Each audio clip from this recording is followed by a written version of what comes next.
Printing a ditto device. Printing a ditto device. Printing a ditto device. Confirmed and extended the new visual stress. It provided the first uniformly repeatable commodity, the first assembly line, mass production. It created the portable book, which men could read in privacy and in isolation from others.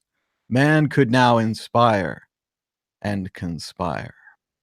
Like easel painting, the printed book added much to the new cult of individualism.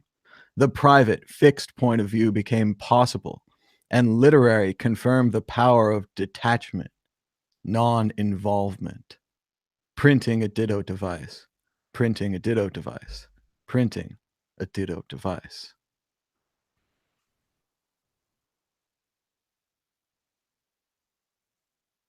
Oh, hello there. I didn't see you guys come in. Welcome to Bitcoin Talk Show. I was just reading a little bit more of Marshall McLuhan's The Medium is the Massage. Great new cover by Shepard Fairey.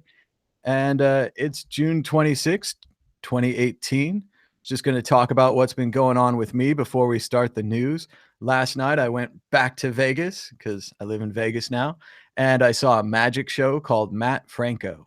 It was at the Link. I'd never really been to the Link before. I read about it. It used to be called the Quad, and then before that, it was the Imperial Palace for about 20 years. Very interesting stuff in that Wikipedia for the Imperial Palace.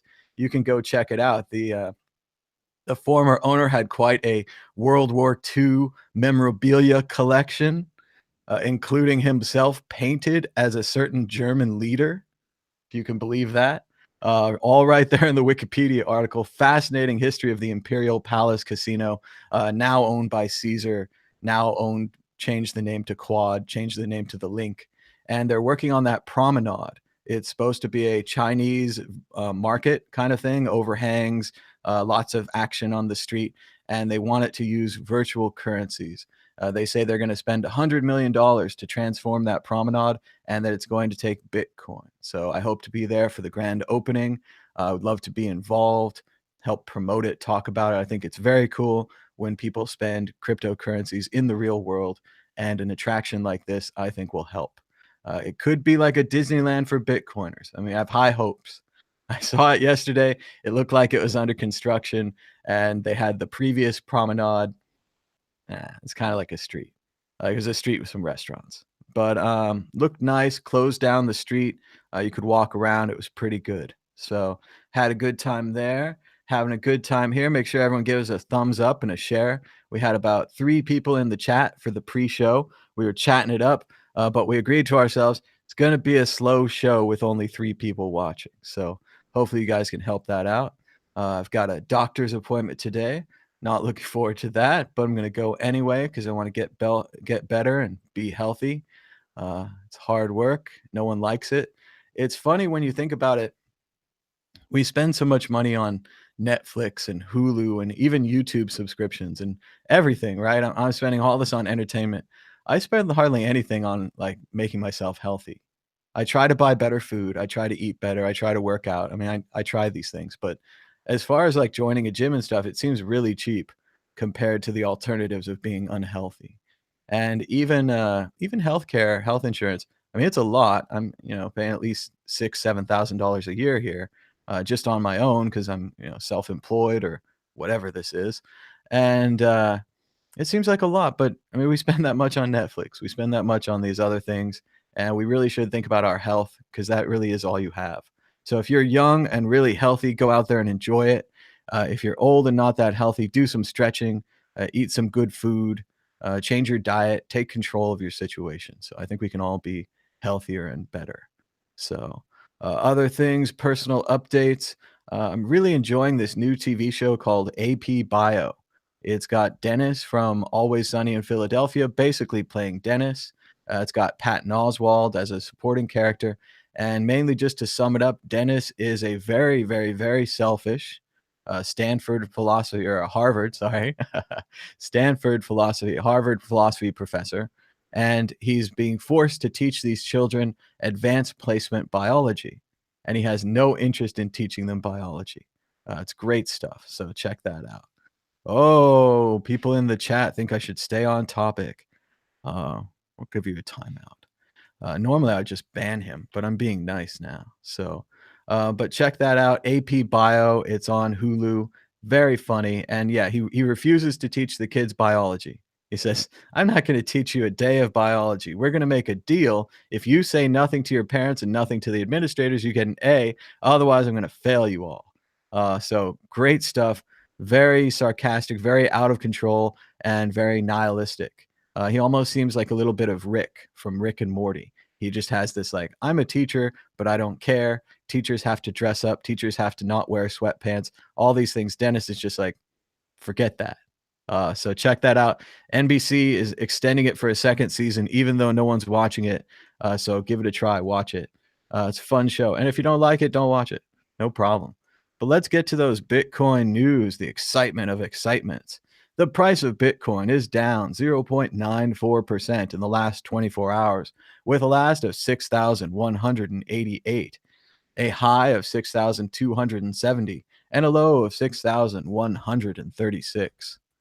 That's $1 for 16,158 Satoshis, just above the $15,000 Satoshi barrier. Our top story today, Andreessen Horowitz has launched a $300 million crypto fund. That's right, the Silicon Valley investment powerhouse. Andreessen Horowitz, also known as A16Z, has launched a new $300 million fund in cryptocurrencies. Just like everyone else, they'll be investing in Bitcoin and, I presume, blockchain companies. They're going to focus on effort projects with a non-speculative use case. We always want services powered by crypto protocols to be used by hundreds of millions and eventually billions of people. Crypto tokens are the naive asset class. Sorry, that's native asset class. Naive is something else. Native asset class of digital networks, but their value is driven by the underlying practical use cases. Good luck with that. Practical use cases. Remember the last time you had to use a token? It was probably at Chuck E. Cheese. Let's share another dead coin. Go to the list of dead coins. No, not Nautilus coin. We already talked about Nautilus coin. Come on. Okay, deadcoins.com is kind of broken. All right, no dead coins today. Let's go straight to donations. They wanted me to read them in Satoshis. I would like to do that. Blockchain.info, I don't think shows the entire field here. So it looks like blockchain.info, 1, 2, 3, 4, they're cutting off a character away from Satoshis. So I guess if I add another 0 on here, I don't know. It would be great if it showed them in Satoshis.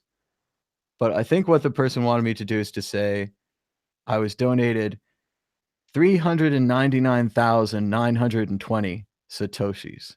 See, and then this one, 0.01 Bitcoin, is just impossible to read without the zeros behind it.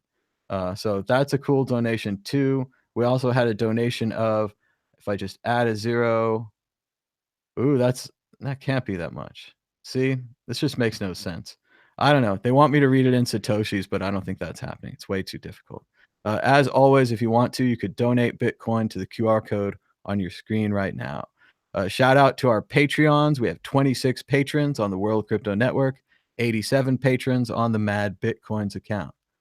A little later in the show, we'll be doing a quick reading of To Satoshi with Love, a little novel that I wrote during National Novel Writing Month. We're keeping an eye on the price of Bitcoin, which is 6,182. Many people thought that we were out of it and that we were going back up, but we might be going back down. The previous report yesterday was that if we spend time below 62.50, it's not good for the bulls. But we'll see what they're saying today. Remember, economists are like weathermen. You can get them to say anything depending on the day and time. We've got some Twitter news. Did I get the right kind? Lambo. Funny picture. Got 64 favorites, doing really well. Thanks everybody for chuckling at my Lambo picture. It's obviously a Ferrari. And I found out today that the Cash App has a referral code. If you join the Cash App via this link, it donates $5 to Mad Bitcoins. Check out the link on Mad Bitcoins Twitter, and I'll just toss it in the chat for now. But if you haven't tried Cash App, it's pretty cool. You can buy Bitcoin with it. Presumably, everyone can now because they've rolled it out to everyone. It's got a weird swipey interface. You have to like swipe up and swipe to the right to get to the part where you can buy Bitcoin. And if you don't have the right version of the app, you swipe right to nothing. So, presuming that it's not Bcash. This is Cash, the company that's owned by Square, and the company is owned and run by Jack Dorsey of Twitter. This is pretty much the Coinbase competition. If you've been looking for Coinbase competition, Cash App is a pretty good one. It doesn't have send and receive yet on Bitcoin. It's kind of interesting. It's more like you're buying Bitcoin tokens that are locked to your account that you could never send anywhere. In that ways, it might be a security feature, or it might just be that they're working on adding it and working on adding those new features. So right now, you can just buy Bitcoin and hold it with the Cash App, and then if you want to sell it back to if you want to sell it back to Cash App, you can. So you can't send it out of there, but give it a try. Bitcoin price building relief rally, but resistant hurdles await. Let's see. Bitcoin narrowly missed scaling a key resistant level on Monday, but remains on the hunt for a corrective rally, the technical studies indicate. These guys just know everything, except they seem to know nothing. The daily chart, we're below the 50-day moving average. We appear to be in a falling channel. They've drawn these two lines, boxing in the tops and the bottoms of the recent run. The 10-day moving average, we seem to be below that as well. Let's go straight to the view. Bitcoin remains on the hunt for a corrective rally to 6,680. You said that before. A daily close above that level would confirm a short-term bearish to bullish trend change and would open the doors to a 50-day moving average, currently located at 7,464. On the downside, a close below $6,000, the February low. What's happening here? Oh, I see. It's open in two programs. All right. Close below the February low would put the focus back on the long-term bearish technicals and boost odds of a drop towards 5,400. I'm going to assume. I assume they didn't mean $5.40. CoinDesk typo. It's okay. It's just a typo. But you should try to have someone else read your articles before you upload them. They might catch this kind of typo. Usually they have someone whose job that is, like an editor, editor, editor, editor, Coinbase, CoinDesk, whoever you are, edit. Bitcoin bounced back, but prices could fall again, Vulture Capitalist says. Sorry, that's venture capitalist. Bitcoin bounced back Monday around $6,200, but blockchain venture capitalist Spencer Bogart says that Bitcoin might fall again as the fund redemption cycle for many crypto hedge funds complete their 1-year cycle. That means forced selling on behalf of all these new crypto funds that have popped up. Bogart believes that that could push the Bitcoin prices lower. So keep an eye on this. Basically, if you invested last year in a so-called crypto hedge fund and they bought a variety of coins, now it's their year is over and it's time to redeem the fund. So they're going to have to sell some of their coins so that people can get their shares or whatever it is back from these crypto hedge funds. Mr. Bogart believes that this could drive the price lower, similar to the time that the Mt. Gox trustee was selling all of their Bitcoin, and that continued to drive the price lower. Remember, we're looking for more buys. We're looking for less sells. That will drive the price up. They say in the chat that the mainstream media is flooding the price. Well, you didn't think they were going to go down without a fight, did you? You didn't think this was going to be easy. A long secret Bitcoin key is about to be revealed. Ooh, doesn't that sound like a sexy headline? Wouldn't you just click on that and want to hear about all the secrets? And then you find out it's just about the Bitcoin broadcast key, the so-called alert system. It used to run a text message or a warning to Bitcoin users, install the new version, get an upgrade, something like this. But the Bitcoin warning system was retired in 2016 due to security concerns and frequent confusion about its use. The alert system is furthermore about to be retired permanently, and they're talking about releasing the key. Of course, there is a problem if you release the key for the alert system. Anyone else who copied the Bitcoin system has the same alert system. They found out recently that Feathercoin received a message from Litecoin asking users to update their wallets because, as we all know, Feathercoin is a copy of the Litecoin code. So, interesting thing. This is how the butterfly effect works. A long time ago, when I was at the Breaking Bitcoin conference in Paris, my friend JJ released information on how to hack Bitcoin. And he, from his perspective, thought that everything was fine because he's told the Bitcoin developers and asked them to fix it and so forth. And they had worked on a patch and it was ready to be deployed. However, the butterfly effect took over, and you have to wonder how many cryptocurrencies are exact copies of Bitcoin out there. And you could use the same attack against them because they're not patched to it yet. The same thing with this secret alert key. If they do release it and retire it permanently by releasing it, they'll basically be exposing any of these copies of Bitcoin. And I don't know how much trouble they could get in. Mainly, I see a spam attack, a lot of alert messages. But that could be very annoying, and that could even block your access to the wallet, depending on how the system was written. If it keeps popping up alert messages indefinitely, forever, you could never get by them. But it is interesting to think about the various things that are connected when people make a copy of Bitcoin or Litecoin.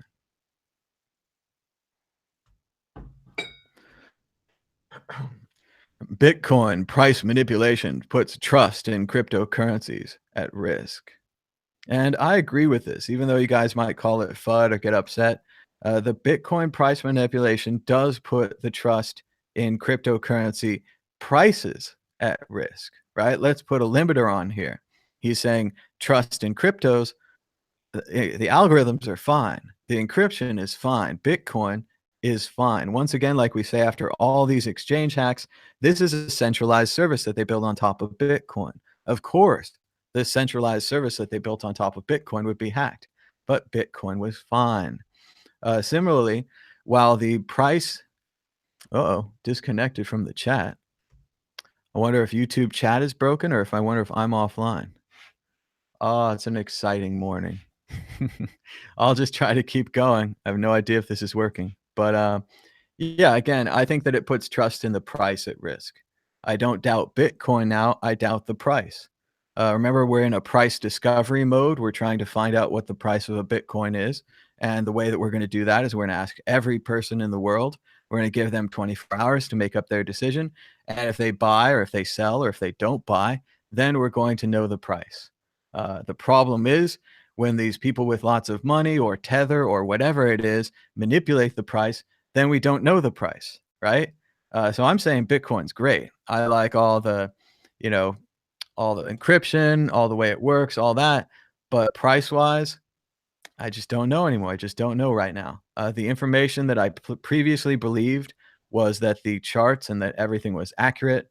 And now we have a lot of questions with the printing of Tether and the possible use of Tether to pump up the market.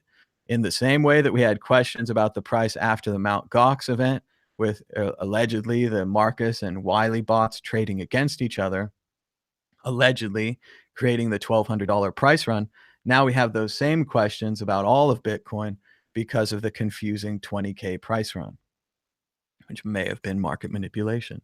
And we'll find out more about that. That story is not over. Remember, there's someone that benefits and they have to follow the money until they find him or her.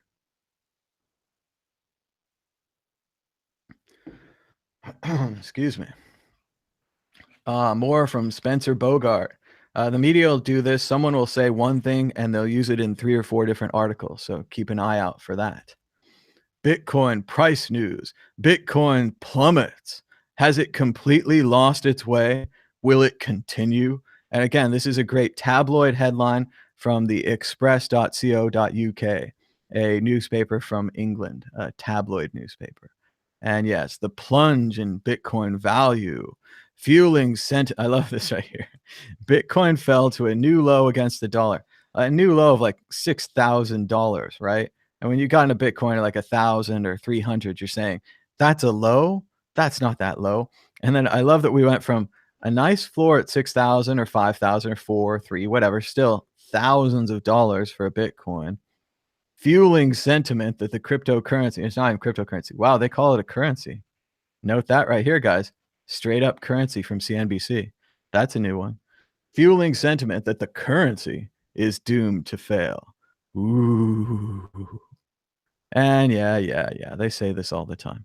And again, if I don't believe in the price, that doesn't mean anything about the Bitcoin. The Bitcoin's still gonna work. The price, I just have no idea on. Answering Bitcoin hype. This ought to be good. Take a good look at this fella. He's got the nice old glasses, older gentleman. I wonder if he's typing this on a typewriter. You have to assume. When I wrote about Bitcoin in December, I suppose he means last year, I likened it to intrinsically worthless pre-1949 Chinese bonds and Weimar Reichsbank notes.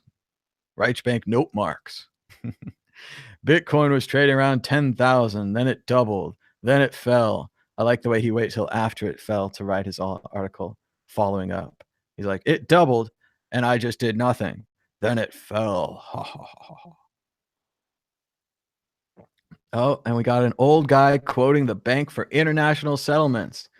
It's like I quoted the anti-Bitcoin club, and the anti-Bitcoin club said that Bitcoin's no good. Well, yeah, they're the anti-Bitcoin club. Everything they do, all the money they make, their entire business depends on you rejecting Bitcoin. So if you're fooled by the anti-Bitcoin club, you need to look at where you're getting your information. Not saying you have to join the pro-Bitcoin club, but maybe there's a spot in the middle, right, that you could choose that would be a little smarter for you. Okay, so the cost of transaction is too high, the mining costs are too high. All of this, never talking about the existing system. How much does it cost to run an armored car? How much does it cost to make an ATM machine? How much does it cost to make a bank, a physical brick and mortar bank filled with employees every day? Come on, you know it costs more. You think that the banks cost more than Switzerland or less than Switzerland? I think more. Give me a break. And again, when we get rid of the banks and all the banks are closing and we're on the other end of this and everyone's saying, we've got to save the banks, we've got to save the newspaper. Remember when we used to go to a bank and it would be kind of crappy and we wait in line a long time in the lobby? We've got to save that for our children. Think about newspapers, how you get your hands dirty and your information's old. We have to preserve that. We have to preserve that for the children. No, we don't. Let's preserve something worth preserving. Let's preserve technology. Let's do things more efficiently. But yeah, when they're closing all these bank branches, that's the only point that they'll start to be measuring the energy. And they'll measure it in a different way. They'll say, Bitcoin is taking our jobs. Bitcoin is taking our old worthless teller jobs where we stood there and gave you cash and you don't need to use cash anymore. And you just never use cash. Took our jobs. And again, they won't focus on the new jobs that Bitcoin and cryptocurrency are creating. They only focus on one thing. So it's sad to see formerly, and certainly no doubt an intelligent person who had a lot of great information, no doubt was a valuable human being and a worthwhile contributor. But you just don't have it on the Bitcoin. You just don't know anything about the internet. So go try to learn it, man. Go try to learn it. And we've got more FUD and nonsense from Forbes. Forget Bitcoin. Place your blockchain bets. And I'll place one bet on stupid. Your blockchain is stupid. It says Bitcoin is overhyped. No, I think you got that the other way around, man. You're going to have to be updating this article in about 6 months to a year. So let's go through the blockchain, the distributed ledger and database that powers Bitcoin. I like the way they say powers Bitcoin. It powers it. That's because you don't really understand how it works for Bitcoin and you don't understand how it works for blockchain. And this lack of understanding is your problem. You need to understand the basics of how something works. It doesn't power Bitcoin. The blockchain allows us to determine how much Bitcoin people own, and it prevents double spending, which would interfere with knowing how much Bitcoin people own. That's what the blockchain does. Now we're going to talk about what you're using it for and why it doesn't work.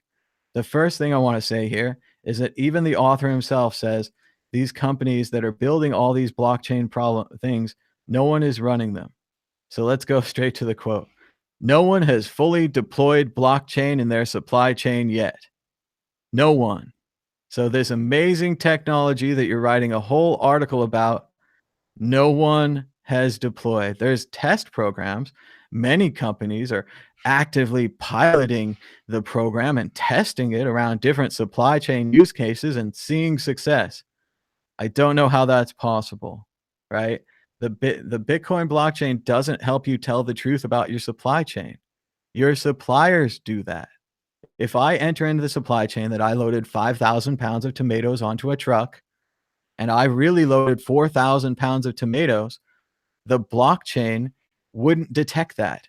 The blockchain would not be able to tell the difference between my truck loaded with 4,000 pounds of tomatoes or 5,000 pounds of tomatoes. The blockchain is not a truth machine. It records what you put into it. So, what you really have to say here is, are your employees 100% honest? Are you filming them all the time? Because that's the only way you're going to know that all those diamonds are clean. And that's the only way you're going to know that that truck was loaded with gasoline instead of water.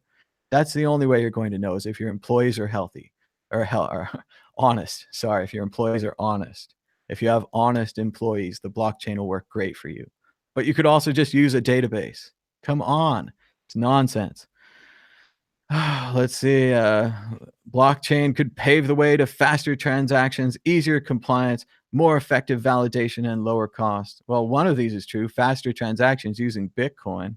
The rest of this doesn't make any sense. You're not sending around money.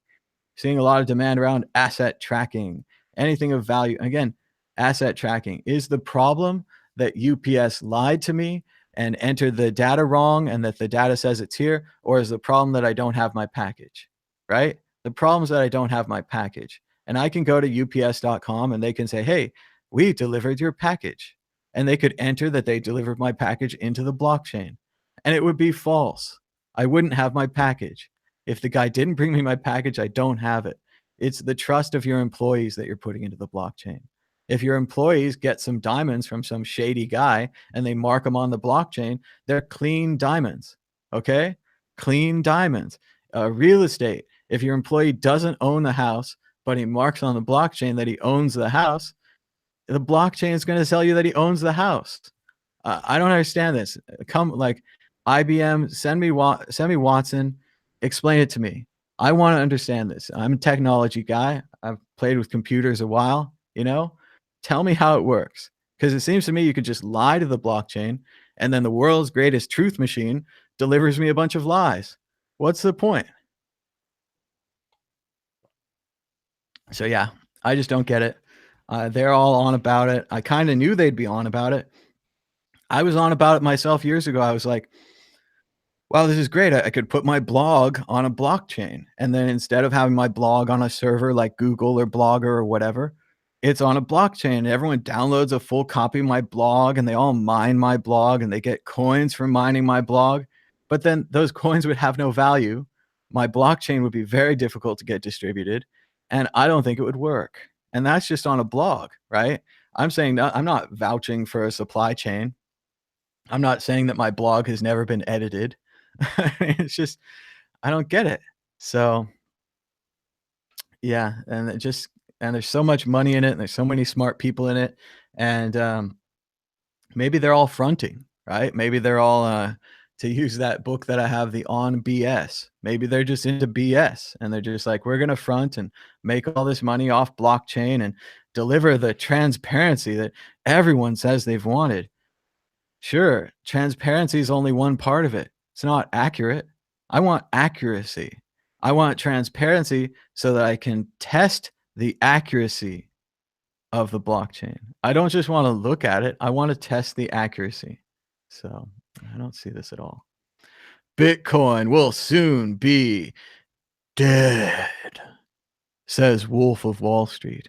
Bitcoin's end is near. And just to start with, this is coming out of the hard-hitting magazine, Ethereum World News. Great stuff, guys. Great stuff. Um, they're quoting the Wolf of Wall Street. So already, just to be clear, they're not quoting the movie. They're not talking to Martin Scorsese. They're talking to the criminal that sold penny stocks, went to jail, was punished for being a criminal, and now is out again and wrote a book about himself. He's speaking by a Facebook video. Says Bitcoin's price struggles in 2018 begin signal the beginning of the end. He advised hodlers to get out now before the inevitable crash. Despite his negative stance of Bitcoin, here it is, get ready. Belfort declared that blockchain, the technology behind Bitcoin and other cryptos, held immense promise. And man, it's frustrating, this blockchain stuff. I thought we'd gotten rid of it a few years ago. I thought they'd figured out that it didn't do anything except run a distributed cryptocurrency, right? That's what the blockchain's good for. If you want to run a competitor to Bitcoin, use the blockchain, right? If you have anything else, what are you doing? So he's been bagging on permabulls like John McAfee, saying they deceive the crypto community with their false promises. And the only reason they're doing that is trying to get more suckers in to create unrealistic price projections at ridiculous value. And again, much like President Trump, if you've ever seen any of his speeches, whenever he's being critical of someone else, he's usually talking about himself. Jordan Belfort, as a fan of penny stocks, as an early pumper and dumper before all of you altcoin people, he was way before you. He did exactly this. He tried to get more suckers in. He tried to create unrealistic price projections for his penny stocks at ridiculous values. Methinks the lady doth protest too much. Bitcoin technology is flawed. Remember, this guy's a stock trader. This guy is a criminal stock trader. He's good at scams, right? He's good at fooling people. Nice stuff. And again, he's great at that. I'm not denying his. He probably sell penny stocks way better than I could. And according to him, and he's not a technologist. He probably doesn't install Windows XP. I don't think he knows what's going on in technology. He says everything is wrong with Bitcoin. There's too many fundamental flaws with Bitcoin. And the bottom line is get out if you don't want to lose all your money. So, if you want to believe the Wolf of Wall Street, a convicted criminal who wrote a book about himself, it became a great movie. The lesson of the movie, I don't think, is to follow the wolf down the hole. I don't think that we're supposed to learn from this. And I also wonder, I imagine he was let out on good behavior and all these kind of things. If you're out there just pumping and dumping, and this is dumping, someone else's financial project, and you were let out of jail for pumping and dumping financial projects, I think they'd have something where you have to go back. I don't know what the deal is on his probation or whatever, but if you're out there just dumping other stocks, and again, no doubt, Mr. Belfort probably shorted Bitcoin before he got this article out. He's probably playing both sides of this news. And yeah, it just seems like doesn't seem right. I wouldn't trust this guy, the Wolf of Wall Street. Sounds like a good thing, right? It's kind of like we almost celebrate this guy. So, shout out to the Bitcoin Las Vegas meetup. I just put this up the other day. We're already up to 3 people RSVP'd. And remember, you just have to start a meetup small. It's not going to start huge. You have to start it small and keep doing it. So we're meeting this Thursday at 7 p.m. at Distill here in Las Vegas. If you want to come hang out, it's just a basic hangout meeting. Just hang out, talk about Bitcoin, meet some Bitcoin people, good times. And if you don't have one of these in your local area, I give you the permission to start a meetup. That's right. It doesn't cost that much. You pay a little bit to meetup.com. You set it up, you put the links out there, tweet it at Mad Bitcoins. I'll retweet your meetup. Always good to promote other Bitcoin meetups. If you have a major event in your meetup, you want to come on the World Crypto Network or maybe just call in, you can do that at any time if you run a meetup. I'd be glad to promote you in Montreal, Minnesota, Missoula, Missouri, anywhere in the world. Let's talk about some meetups. So, got the Bitcoin Twitter account here, keeping an eye on things, and we're talking to the chat. So we did have someone try to call in earlier, so we're going to open up the phone lines here. Remember, you can give us a call at Skype World Crypto Network, all one word. Just go and add us as a friend or whatever, and I'll add you back. And you can also call in anyway. Now I'm going to drink some water.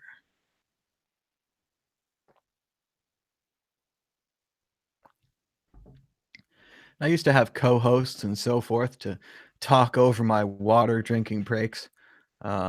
And I'm still looking for that. If you'd like to be a co-host on the World Crypto Network, send me a message on Mad Bitcoins Twitter, and we can talk about that.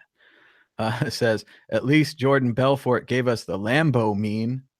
I guess so. Was he into Lambos? I do remember that one scene where he crawls to the car. That one was pretty amazing. He was on a lot of drugs and he couldn't really control himself, and he managed to crawl to the car. Everybody kind of agrees with me on the blockchain. They think that they misunderstand it. And remember, it's in their interest to misunderstand it. If they can create a whole industry out of this and fund their companies and have a little bit more money, then good for them, right? So we're looking around. Is Stacy Herbert going to call in? She almost called in yesterday, but really, I don't know. They didn't call in to talk to me. They called in to talk about Max Coin, because I was going to let that one guy talk about Max Coin, which is a fair deal. And somebody told him on Twitter that I was talking about Max Coin. So fair disclosure, I wasn't really talking about Max Coin. I'm not like into Max Coin. Somebody in the chat was like, "Oh, he's plugging Max Coin now." Blah, blah, blah. No, this guy was in the chat. He was saying he's a big fan of Max Coin. And I said, okay, put your money where your mouth is. Give me a call. I'll give you 2 minutes. You talk about Max Coin. And no, it went great. He was a really cool guy. He had technical and specific reasons why he liked Max Coin. I don't think he's just a bag holder or a pumper or whatever. I don't agree with him. I think Bitcoin's still the best. But I respect his opinion. I respect his right to have that opinion. So, yeah, I'm still into Bitcoin, man. Let's see. What would Charles Bukowski have thought about all this if he was still alive? Oh, well, Bukowski loved to call BS on everything. He kind of thought that everybody was BS. And yeah, he saw a lot of frauds in this world. Bukowski talked a lot about people that seem like they're one thing, but really are another thing. And I think we have a lot of those in the Bitcoin blockchain industry space. There's a lot of that going on. So I think Bukowski would have been pretty critical. So, but we're just looking in the chat. If you want to give us a question in the chat, we'll try to keep this going. Otherwise, if you want to give us a call on World Crypto Network, all one word, on Skype, and we'll take your call. Someone says they want to call in and talk about XFin or something. Never heard of XFin, but that's great. And again, we're not looking to promote all the altcoins and blah, blah, blah. But, you know, if you're a big bag holder and you have a legitimate reason for liking it, you can try to give us your legitimate reason. And if the audience totally wrecks you and destroys you, you have to be prepared for that. So our audience is pretty tough. So no, I'm not accepting ICOs and I'm not looking for ICO calls, but in the same way, if we can get some more thumbs up here and get some more viewers and listeners because of some drama or because of some back and forth, I'm not opposed to that. I like drama. I like back and forth. So, but yeah, no, we're not going to just blindly accept anything, and we're not going to go around looking at coin market cap and telling you that it's a good idea. Oh, this one went up 10% and that one went up 30%. And I'm looking at this chart and I think that this one's really good. It's like, no, I don't think that's a good idea. You can't just look at these numbers. There we go. My coworker, I'm not sure about Bitcoin, but the tech behind it, blockchain, is promising and cool. And it's kind of like it's pretty funny. It's I don't know, it's like something they hear in the media. Like, you used to hear all these stories and you're like, "Yeah, I know that's not true." And then you wait long enough and it becomes not true. Stuff like they used to say, "Oh, the internet is full of criminals and thieves and child molesters. You shouldn't be on the internet." And people would just repeat that. They would just walk around and being like, "Yeah, yeah, it's the internet's no good, bunch of criminals." And then the Bitcoin thing a few years ago, before this blockchain thing and before that blockchain thing, which was a big deal in like 2014. We talked about blockchain all the time then. But a few years ago, everyone, you'd say, "Hey, I'm into Bitcoin. It's awesome." They'd be like, "You're into buying drugs on the Silk Road. That's all Bitcoin's for, is buying drugs and breaking the law. You're a criminal." Now it's, "Oh yes, Bitcoin is good, but blockchain is better." It's like a intellectual reporting on something that they've heard but not read. I found the adaptation to be more literary than cinematic. But yeah, it's funny stuff. They're also mentioning George Carlin in the chat. George Carlin, I agree, very much part of our team. George Carlin, critical of the owners of this country, and that's what he called them. You can go watch that bit on YouTube. He says the owners of this country don't want you knowing what's going on because they own you, and so forth and so forth. I don't want to repeat George Carlin without the script in front of me. He's so fantastic. One of my favorite George Carlin bits. I was I'd heard it before, but I was driving on my way up to New Hampshire with Chris Ellis a few years ago, and we were going to Pork Fest, and we just happened to be randomly listening to music, and a George Carlin bit came on, and it was so good, we almost died laughing. But basically, to sum it up and not do the exact thing that George did, but he talks about all these problems we have with criminals, and he says, "You know what we should do? We should fence off one of the square states, like Colorado. It's a nice square state, save money on the fencing, and we should put all the criminals in there." And then he said we could fence off another square state, maybe Utah, save money on the fencing, and, put all your child molesters in there. And then you could put all your other criminals in this other state and your other criminals there. And then he says you film the whole thing. You put it live on HBO all the time, the violence channel.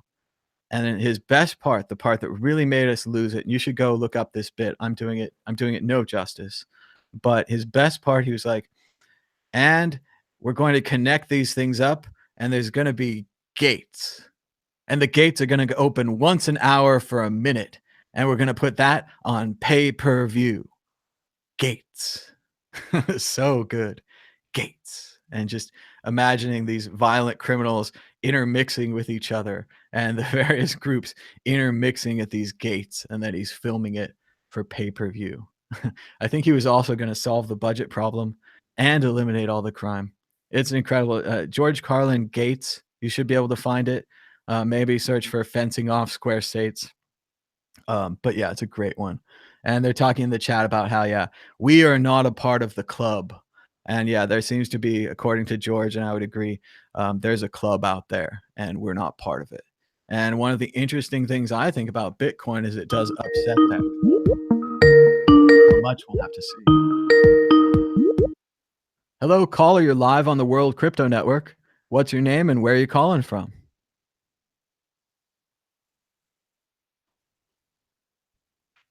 Oh, doesn't look like we have a microphone. Might have to call back and give it another try. Oop. So, but feel free to give it a try again. You might have to turn it off and on again. That works really well for Windows. Kind of works for Mac too. But yeah, give us a call right now on Skype, World Crypto Network. We'll try to keep the show open till 9 a.m. We might be ending around them if there aren't a lot of calls. And of course, we will probably do a fun read of To Satoshi with Love. And people were asking in the chat, where can they get To Satoshi with Love? And somebody found the script to the George Carlin thing. Oh God, I would love to read the whole thing. I feel bad because George is the greatest and everything. I don't want to take away from George. I don't think I could do it near as good as he did. But dang, if he's gonna quote the thing in here, I'm gonna go get it and maybe I'll read it to you guys. with the caveat that I think George Carlin is way better. But he's just so good. And rest in peace, Mr. Carlin, of course, and just a treasure. George Carlin, Bill Hicks, all that kind of thing is just fantastic. But yeah, I found the George Carlin, the Carlin bit. So we might wait for another call, see what's going on. Hello, caller. You're live on the World Crypto Network. What's your name and where are you calling from? No, still doesn't look like the microphone's working. Sorry, buddy. Give it another try later. They say, yeah, if you don't want this to end at REM, if you don't want this to end at 9 a.m., mention REM. That's a good idea. But it doesn't seem like the call is working. We had someone else say if they want to call us. Basically, you should maybe have headphones or turn your speaker down before you call. Make sure you're in a quiet room, maybe get a glass of water. But pretty much you can just call right in. So remember to be very polite and everything. We want to respect the audience. I don't know what Matt's talking about. He says in the chat, he says, she told me to get on the plane. I said, F you. I'm getting in the plane. That's funny. People are in the chat. Let's see. So we're going to keep the phone lines open, but otherwise I might go to this George Carlin thing. I'll still try to do a reading from my book, but the George Carlin thing is so good. So let's put the chat on hold for just a minute. You guys work out your microphone issues. Try to drink some tea before I start this, but this is a George Carlin bit. George Carlin. So they say this is called State Prison Farms by George Carlin. And you can go listen to the original. He's fantastic. But for now, you're stuck with me. Here's another idea. I'm going to save you a whole lot of money on prisons, but at the same time, we're going to still remove from our society many of our more annoying citizens. 4 groups that are going away permanently. First group, violent criminals. Here's what you do with these Emmy Award winners. You take the entire state of Kansas. You move everybody out. You give them a couple of $100 for their inconvenience, gotta be fair. And then you move them out. You put a big 10-story electric fence around Kansas, and Kansas becomes a permanent prison farm for violent criminals. No parole, no police, no supplies. The only thing you can give them is lethal weapons and live ammunition so they can communicate in a meaningful way. And then you put the whole thing on cable TV, the Violence Network, VNN. And for a corporate sponsor, you get one of those companies that loves to smear its logo feces all over the landscape. Budweiser will jump at this shit in half a minute. All right, next group, sex criminals, completely incurable. You got to lock them up. You could outlaw religion, and in most cities, sex crimes would disappear in a couple of generations. But we don't have time for rational solutions. Much easier to fence off another rectangular state. Rectangular states are cheaper to fence, saves the taxpayers money. This time, Wyoming. But only for true sex offenders. We're not going to bother consensual adults who like to dress up in leather Boy Scout uniforms and smash each other in the head with ball-peen hammers while they take turns blowing their cat. There's certainly nothing wrong with that. It's a victimless hobby. And think of how good that cat must feel. No, we're only going to lock up rapists and molesters, those hopeless romantics. Why, you're so full of love you can't help getting a little of it on you, usually on your leg. You take these heavy-breathing, fun seekers and you stick them in Wyoming, and you let them suck and fondle. Then you let them blow, chew, sniff, lick, whip, goggle, and I don't know, it's blocked out, each other until their testicles are whistling, "Oh, come all ye faithful." And you turn the cameras on and you've got the sperm channel. And don't forget our corporate sponsor. We're going to let Budweiser put logo patches on the rapist pants right here. This pud's for you. All right, next group, drug addicts and alcoholics. Not all of them, don't get nervous. Just the ones that are making life difficult for at least one other person. And we're not going to bother first offenders. People deserve a chance to clean up. Everyone will get 12 chances to clean up. All right, 15. That's fine, and that's it. If you can't make it in 15 times, off you go to Colorado. Colorado, the perfect place for staying loaded. Each week, all of the illegal drugs confiscated in the United States that the police and DEA don't keep for their own personal use will be dropped into Colorado. And we're going to turn the Coors Brewery over to the beer-drinking assholes. And everyone can stay wasted, wired, stoned, bombed, hammered, smashed, and shit-faced round the clock on another new cable channel, Shit-Face Central. This is the real Rocky Mountain High. Okay.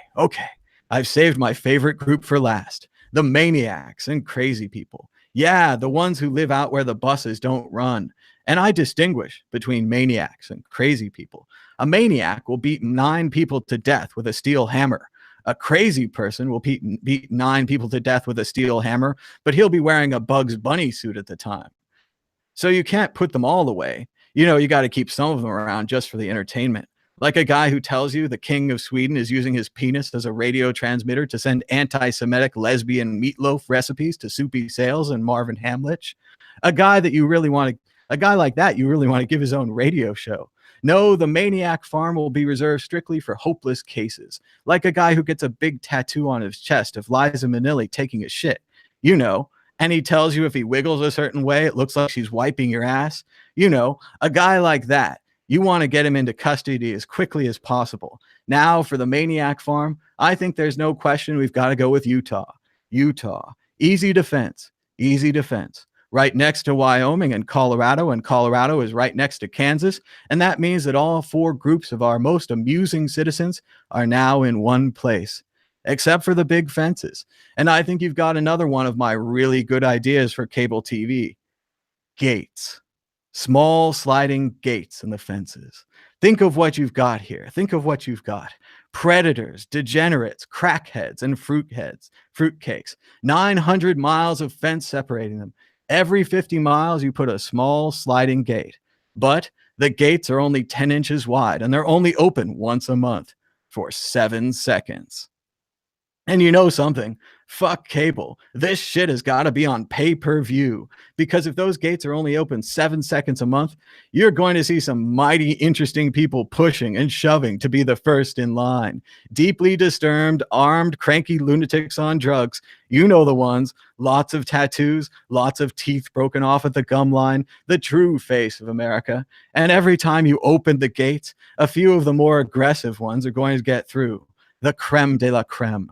The alphas. They're going to get through. They're going to find each other, and they're going to crossbreed. And pretty soon you'll have a melting pot. Child killers, corpse fuckers, drug zombies, and full-blown wackaloons, wandering the landscape in search of truth and fun. Just like now, everyone will have guns, everyone will have drugs, and no one will be in charge. Just like now. But at least we'll have a balanced budget. George Carlin. Sorry if that was inappropriate or whatever. I was just quoting George, and I didn't mean to read it, but I just got into it, and it's so good. The part right here, Gates. Oh, Gates. So good. Looks like we do have a couple of people trying to call in. So we're going to reopen the call lines, but that was just a little reading from George Carlin there.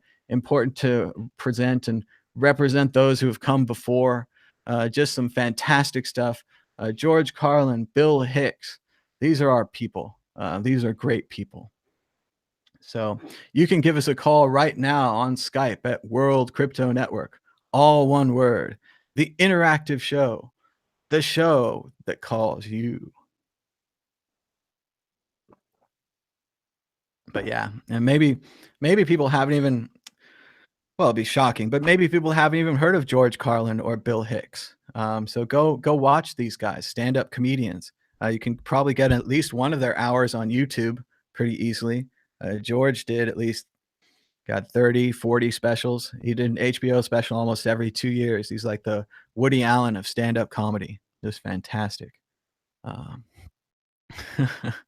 People are quoting REM lyrics, but you're gonna have to do better than quoting the hits. Not into the hits. Come on. And yeah, I know all the REM lyrics.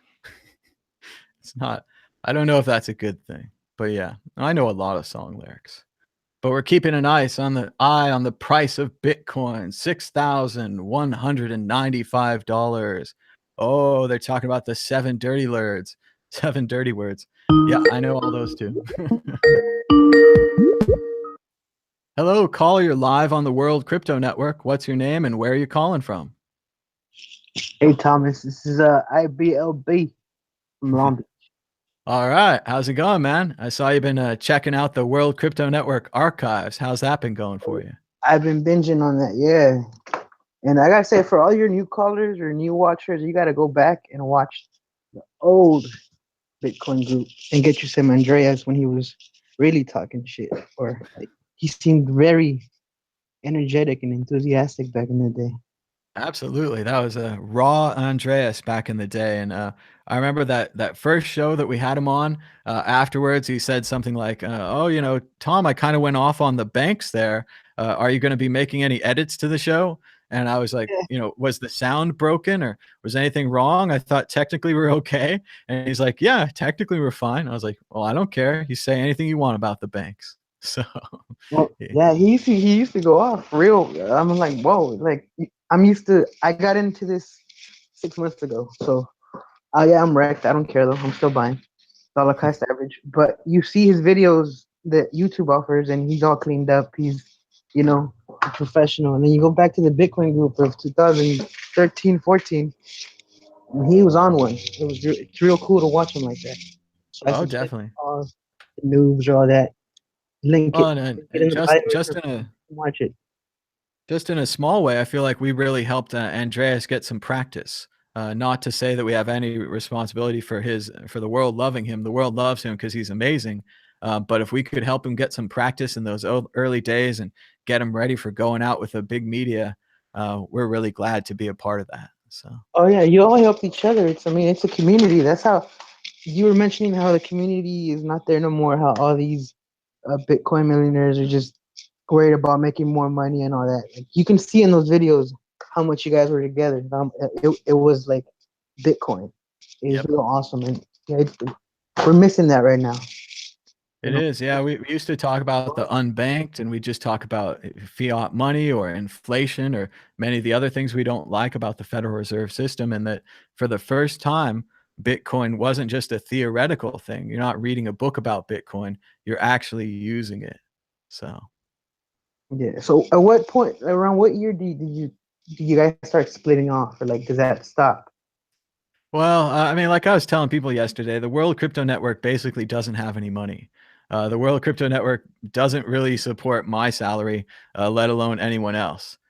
So people tend to volunteer for a while and they help out, but eventually they just break off to either they have to get a job or they want to get a job, or some of them just want more money. You have to ask someone, how much money do you really need? What do you really need in your life? What is it all for?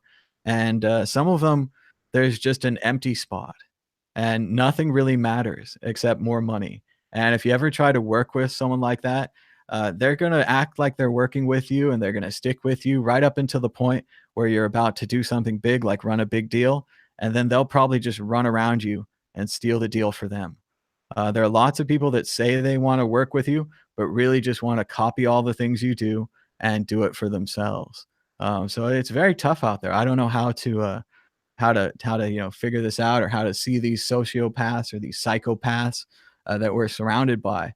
But I know that the riches draws them here. Bitcoin going up in value, getting more Bitcoin, doing consulting, whatever it is, they want more money and they're here for your money. So it's tough. It's tough to avoid those people. I don't know how you do it. There's just a lot of them out there. So. Yeah. Well, I'm telling you, these newbies need to go back and watch the old Bitcoin group. You'll get a bunch of, and it's funny how it's the same info, like the same info. eBay is going to take Bitcoin. Amazon's about to take Bitcoin, and it's still at 4 years later, and you hear the thing every day again. The only thing that changes is the price, and it went up. So everybody chill. That's right. The technology is still the same. The issues are still the same. But yeah, now it's a much bigger deal because the price and the ICOs and the Ethereum and all that. So Yeah. All right. Well, don't end the stream. If you gotta talk about REM, talk about REM. I'll be honest, I don't know anything about the hits, but I'll probably look into it because I do play music. I'm in a band, so I'll fair look. enough. Fair enough. The hits were really big, and there's also different periods to it. The early periods are very much like a kind of country alternative. It's like kind of jingle jangle, and then there's the middle period where they're at Warner Brothers, and then there's the late period where the drummer leaves and the sound gets a little more experimental. And a lot of those are hit and miss, but You know who's my REM? Guns N' Roses is my REM. nice. I got to see them once without Slash. It was a Oh, bummer. that doesn't count. Yeah, yeah. Well, does it count if Axel was late? Axel was late, and Eddie Vedder had to come on and sing a song while we waited. Oh shit! Okay, that makes it classic Guns N' Roses. Yeah, okay. Yeah, it was pretty cool. It was at Bridge School benefit in San Francisco, or Shoreline Amphitheater a few years ago, and it's a benefit for Neil Young's kid, and other kids that have the same disease that he has, and yeah, Eddie Vedder's there, Pearl Jam, and he's a big fan of the event and friends with Neil Young and everything. So Axl Rose managed to be late, and this is a festival. So like I thought you'd just sit there backstage and wait for your turn. The sets take like 15 minutes, but not Axl. He must have been somewhere else having a good time. He was at the. And You hear about that story about he was 4 hours late to the "Sweet Child of Mine" video because he decided to go to the dentist. He's like, "No, I need to go to the dentist right now." right now, I did read about those videos. It was pretty amazing. They made the third one out of their pocket just to finish the trilogy. Like the album was already selling really well. The other two videos were huge hits. Yeah, and he was like, "We have to make the third one." Like he had an artist feeling to him, especially with those three videos. Kind of the high point, I think, of Guns N' Roses. I don't know that much about him. I think I've seen a behind the music or a rock music video thing or something, but The yeah, it's VH a cool one. band too. Well, You know very what cool, my man. band got to open for 2 weeks ago? We opened for Immortal Technique. I don't know if you know who he is. Oh yeah, I know who Mortal Technique is. I saw you mention that in the chat, and I'm in Vegas now. 4 hours away from LA, and I was thinking to myself, I was like, "Can I make it out there to an Immortal Technique show? I mean, that'd be great." I'm I a would big want truther to too, so he's be really good. backstage with Immortal Technique in this. So yeah, how was it? Were you backstage? Was he a cool guy? How was the show? Oh, you know what? In be- the best part of his show is in between his sets. He'll stop and drop knowledge. School the audience, and then he'll do his song. He'll stop and he'll school the audience, and then he'll keep going. It's amazing. People should really go watch, because to me, hip hop shows are kind of boring. I'm in a band, so I want to see a band performing music. The guy just singing up there with the DJ in the back, it gets boring. But this dude was awesome. In between his songs, which was even better than during the songs. Yeah, I really like his songs, and I can tell from his songs that he knows a lot about what he's talking about. So I can imagine those in between the Wait, set bits are really good. and the whole time I was holding up my phone with the Bitcoin sign. I was almost at the front of the stage because he started this song about money, and when he said that, I pulled up my phone like you did your Bitcoin thing at the King's Game or something. Perfect. Yeah, that's perfect, man. And I really think a lot of these people like Russell Brand or Immortal Technique or even someone like Ron Paul from the Liberty Movement, Bitcoin is what they've been waiting for. When I found Bitcoin and I saw that people were actually using it, I was like, wow, this is going to be the thing. This is our chance to really flip this system to change things. And I wish we could get more kind of celebrity Bitcoiners, and not just Ashton Kutcher and the Winklevi twins who just invest in companies, but actually a celebrity Bitcoiner that's out there using it, that goes to conferences, that's friendly and nice. I think Russell Brand seems really cool. I'd love to see him get into Bitcoin. Not sure how to pull that off. The closest one you see doing it? Who's like the celebrity you think it's like on the verge of, hey, let's do this crypto? Jim Carrey? Uh, Oh, Jim Carrey's really cool. I mean, it's so strange because I mean, let's talk hippy dippy stuff here, but a lot of people have the vibrations where you think they'd be into Bitcoin. Russell Brand, Jim Carrey, a lot of these kind of now they're kind of anti-authority, outside of the system people. You think they would get right into Bitcoin, but they haven't made that connection yet. I don't know if it's the technological difficulties or they don't have someone in their life that could explain them to them or sit down with it and everything. And they're saying Ron Paul.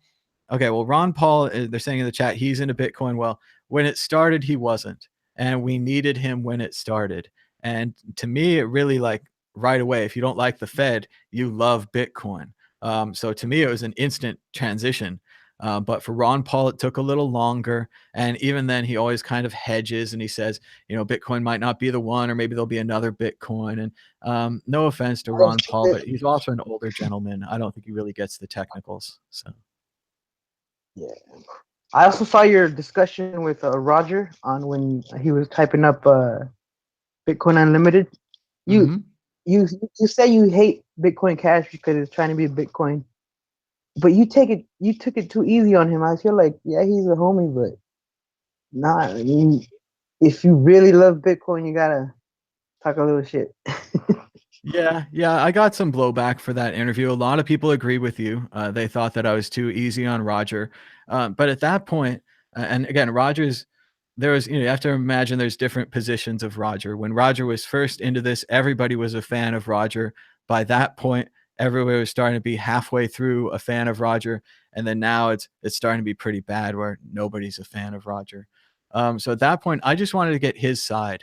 He went around all over the thing saying that there's censorship and all this stuff. Like he couldn't get his side out there. And I wanted a really good examination of his side. So what I tried to do there is present the best possible case for Roger's plan. And then what I did the next few days, if you watch the rest of the interviews from that week, I did interviews with all the other Bitcoin people, and I tried to get their version of it.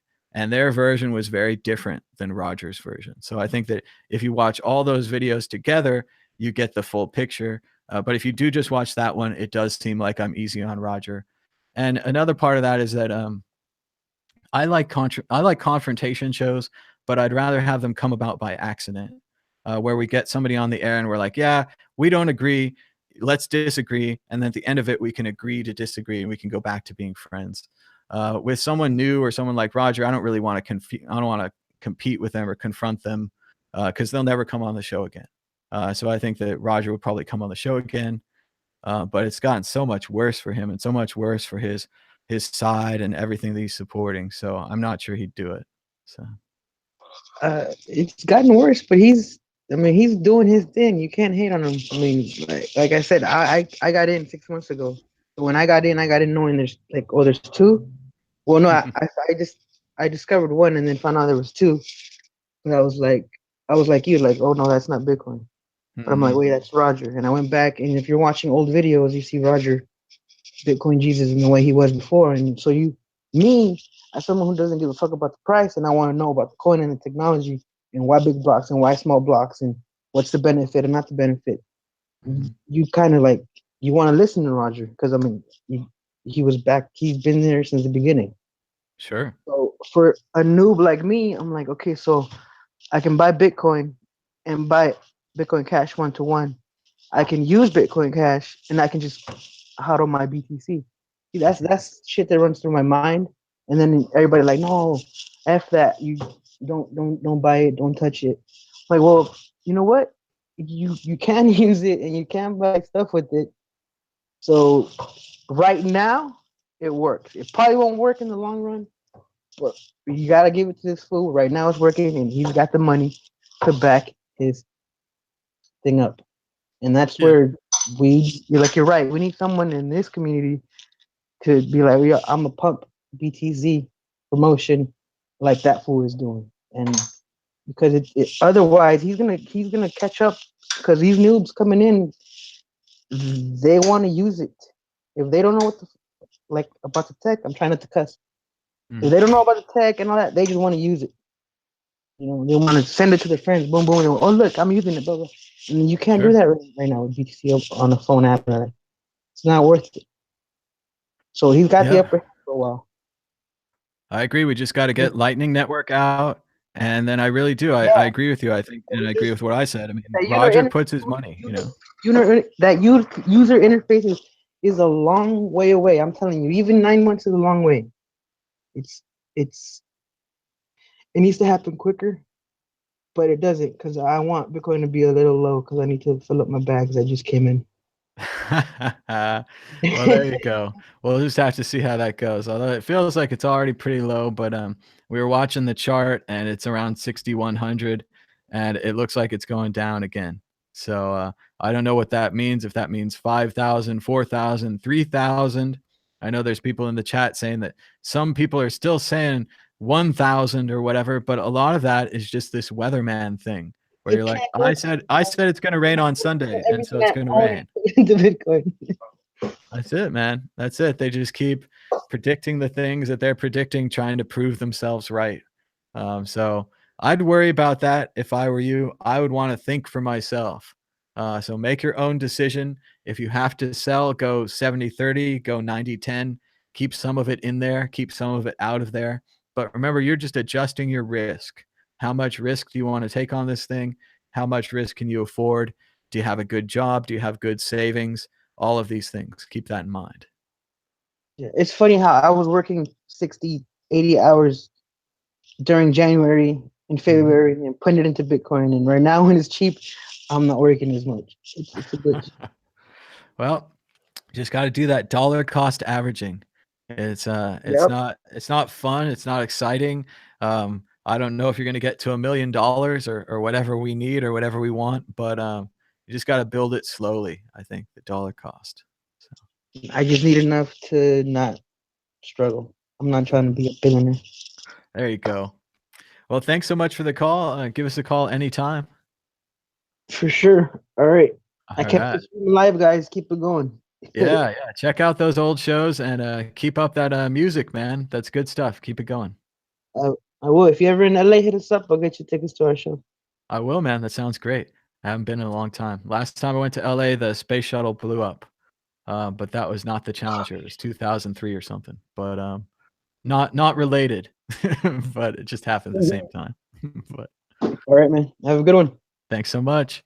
And thanks so much for the call. And you can give us a call on Skype, World Crypto Network. We're opening the phone lines back up. All you have to do is add us on Skype. Remember, Skype's a free program. You can just install Skype, get an account. If you want to, you could use a fake email. You can do whatever you want. I don't care.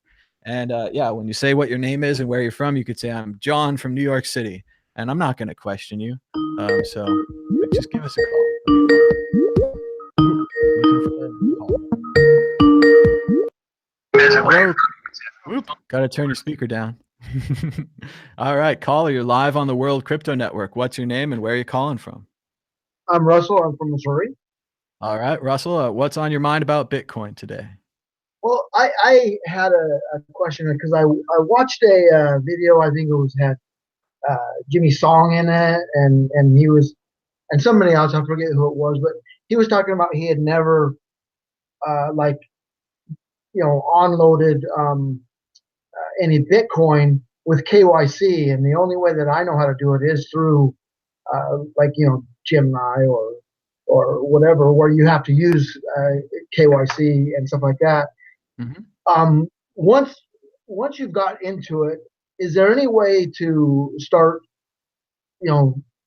uploading money without going through the KYC networks, or is that the only way to do it if you don't have like a job in crypto or something like that? Okay, well, I can give you some options, but again, I want to warn everyone that I pay my taxes and I support everyone else paying their taxes. I suggest that you all pay your taxes, mainly for myself. I mean, I think it's a very complicated system with Bitcoin and all the cells and everything. If you cash out to fiat, you should definitely pay the taxes on that fiat. I see that as taking profits. If you have your money in some crypto, I see that as having your money in stocks, and stocks go up and down and I don't have to pay taxes. I only pay taxes when I sell. So I I think agree. that's a I agree. yeah. I'm not trying to Oh, avoid. sure. Well, I know. I'm just covering CYA here, man, and covering you and everybody else. But I do think that it's totally reasonable to talk about different ways to get Bitcoin. So here are your various ways to get Bitcoin. Like you're saying, you could buy them from exchange like Coinbase, Gemini, something like that. They do know your customer, so they're going to take your driver's license and they're going to take your address and other information. And that's again why you should definitely pay taxes, especially when you buy through that way. Like you were saying, Jimmy could get Bitcoin through working, like getting a Bitcoin through a donation or a public address or people paying him for his conference, things like that. That money is mostly clean. It's possible if they bought that money on Coinbase or something, they're then linking their Coinbase account to Jimmy, that kind of thing. But what we used to say is local Bitcoins. Localbitcoins.com used to not KYC, but I think they do now. The Bitcoin ATMs, some of them that were two-way, or well, a lot of them are Bitcoin vending machines. You put money in, you get Bitcoin out. A lot of those didn't used to KYC. They didn't used to KYC under smaller amounts, but now they do too. So I'd say if you want to get Bitcoin that aren't linked to anyone, the way to do it is to go to one of these local Bitcoin guys. to meet them, to do like $100 transaction or whatever, make friends with them, try to get their phone number, try to make them your Bitcoin broker, do 2 or 3 more deals. And what you'll find is that after you found someone on local Bitcoins, you could meet them again and just trade $100 and it wouldn't be on the local Bitcoin site. So in that way, that would be clean Bitcoin. Also, if you met someone at a Bitcoin meetup or a Bitcoin conference and you said, hey, I just trying to get into this, trying it out, get $100, something like that. The problem with these methods is I don't know how you would get a larger amount. If you were going to try to put your life savings or some of your investment capital or something into Bitcoin, you don't really want to meet someone even in a bank or a coffee shop. It's probably still pretty safe, but you don't want to take that many chances. And then, the person could try to rob you or whatever. So it is very risky and very much harder than it used to be to get so-called clean Bitcoins, but it's not impossible. So what do you think? Are those decent options? Those are great options. Yeah, I've thought about some of those, and might look into those. But like I said, I'm not trying to hide what I have. I look at it like you do.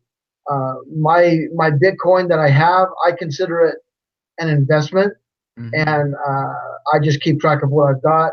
And so then when I eventually do cash out, I'm lucky to be in the situation where I'm working. I make good, decent money, and I'm able to, DCA about $100 a week. So, so I'm in a lucky situation there. It was kind of funny because I got in back last year in about August, almost a year ago, back when it was about 4,000, 4,600, something like that. And I bought up until it started going parabolic. And I, for some reason, just felt stop buying. So I did. And I just started back up again when it got down to about 9,000. So I got real lucky in that area that I just, held the money in my account, kept putting $100 in, but I didn't buy any of the Bitcoin because I just felt it was, for some reason, I just didn't feel safe to buy it when it was at 12, 15, 17. It seemed like it went up so quickly. It was that rocket that they're talking about. It didn't quite make the moon this time though. It was pretty crazy. I remember the first time that I saw Bitcoin do that. It was back during the first 1200 run, and it was going up. It seemed like $100 a day, and we were just sitting there on the sidelines. And you got $500 cash or whatever. You're like, what am I going to do with this cash? And you're like, should I put it in? And then the next day it goes up another $100. You're like, should I put it in? And you can't figure it out. You can't figure out why it's going up so fast, and if it's ever going to stop, or what the right move is. It can be very overwhelming, is what I found. Right. Well, it's funny though, because a lot of the channels that I listen to, because I like to get a lot of different ideas, different viewpoints, different. I don't necessarily listen to only maximalists. I listen to other people that talk about ICOs, different things like that, because I want to have more points of view than just what I believe in, because I might find something that I realize, what, this is a better idea. This is something I need to look into. But they were all saying, that they couldn't get in, and I went in to go in, and I was like, oh no, I can't spend this money yet. It's just too volatile right now. It's too not that it's not always volatile, but it's just too crazy up, and I know you don't buy the highs, you buy the lows. And so I was just saying, I don't know where this is going to end, so I gotta be cautious. But Well, actually, another funny thing is I don't consider myself a pure maximalist, because I bought a few other currencies. I have very little, but when I go into my wallet, which actually does have where it can switch. I forget what that's called, but it can switch it inside the wallet. And I go to like buy some more Litecoin or add some more Ethereum, and I just never can. I get it all set up, and I never can pull the trigger. It's like, no, I'm not ready to do it. So I have almost 90, probably close to 90% Bitcoin. So I don't know if that's considered a maximalist or not, but it's really hard to pull the trigger to change some Bitcoin into another coin. Yeah, yeah, I definitely feel that. It's pretty maximalist. Although I tell people a lot of times now, if you just take 10% of your portfolio, put it in the top 10 altcoins, and see how it goes. Something like that. Just have a mutual fund strategy. And the other thing I'd say is maybe try investing less. If you're going to invest $100 in Ethereum, maybe try investing 50. Just you got to start somewhere. I don't know that these are the best plays. I don't know what the best time is. But spreading out your money, they say that's a great thing in normal markets. In Bitcoin, I still think being heavy on Bitcoin is a good idea, just because I think it's going to be the winner. But it's a good idea to diversify and to get different stuff. I Generally, agree. I don't necessarily think that Bitcoin's going to be the only winner. I think it is going to be probably the top coin, but I don't think it's going to. I think there's going to be other coins that last the time. But Bitcoin, I believe, is the top, and is going to be I guess I don't know. There's nothing to compare it to because there's not a really area where you can compare it.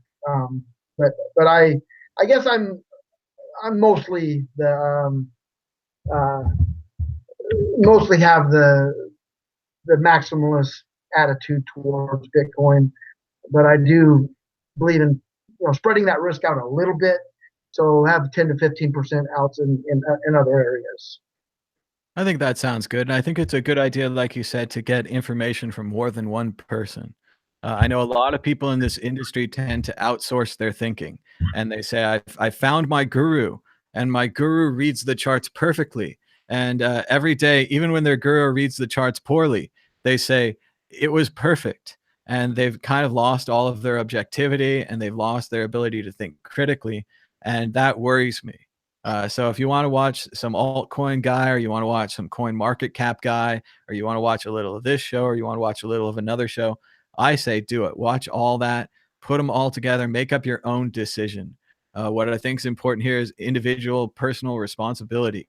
You have to make up your own decisions. If you're just doing whatever the charts say or doing whatever some guy says, you're outsourcing your personal responsibility. And then, that's good, because if it goes down, you say, well, it's not my fault. I was listening to that other guy. I was using his brain. And if it goes up, you can say, wow, that other guy's brain is so good. But a lot of these people just predict both sides of everything. And I wouldn't do that. I would think for yourself. I think that's much better. I, I I agree. I don't dare give my brain up to anybody else. I'll add. I have one guy that I listen to. He calls it brain juice. I use other people's brain juice as well. Put as much juice together as possible, and so I get the best cocktail I can find. Just use everybody else's smarts as well. I drive trucks, so I'm not don't have the ability to really be online and do a lot of research in that area.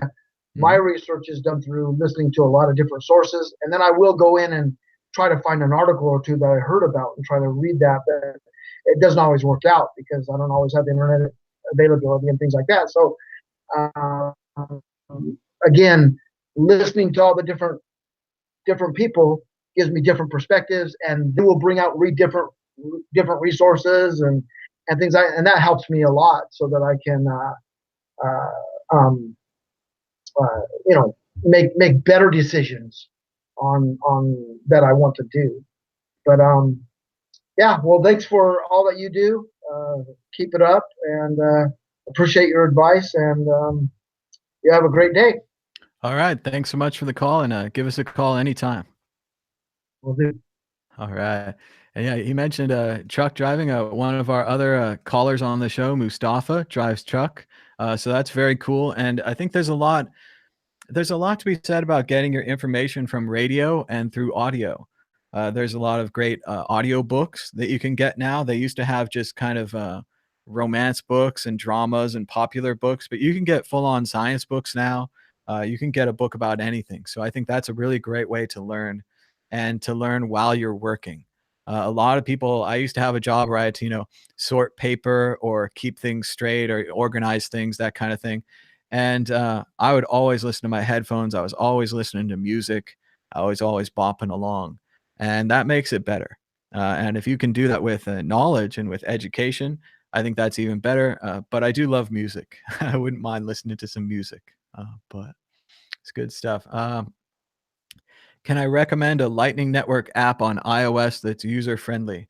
I don't think we're there yet. There's one I got recently. I forgot the name already, and it was on the test net.